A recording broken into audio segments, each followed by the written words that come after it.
I'm Captain George Mitchell. This is Coastal Chaos. You know, folks, there's a lot of decisions to make when you're rigging for saltwater fishing, but one of the most common ones is, do you use a wire leader or a mono leader? Now, we all think we know what fish we're targeting, but you never know what also might be lurking in the same waters. You always want to be ready for what ifs. Let's say you're out Spanish mackerel fishing, you got your spoons and your jigs tied on, and you're only using 40-pound leader, but the next thing you know, your 3-pound mackerel becomes a meal for a 300-pound Goliath grouper. Bam! You gotta be ready. I always keep a rod or two ready for the what ifs.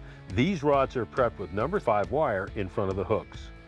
Now, you know I always use wire on my kingfish rigs. Here you gotta be careful though. Too thin a wire and they can bite through it. Too heavy and you might not get a bite. But when it comes to live baiting for sailfish, we always use fluorocarbon leaders, and lighter than you may think. For real clear water or calmer conditions, I'll drop down to 30 or 40-pound fluoro, but when it's windy and rough, you can get away with 50 or 60. Heck, I've even used 80-pound leaders for the sails. You know, when we're trolling, I always use wire. You're moving, you're making commotion, probably 6 to 15 knots. Chances are they can't see the wire.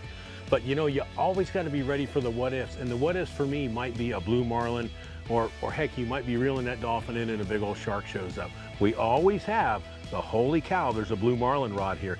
This is a 70, it's got 80-pound test on it, wind on leader, but yeah, I've got cable tied to my hook. I can catch a shark with this, but you know what? I've caught my share of blue marlin as well. Coastal Chaos, tips for serious saltwater anglers.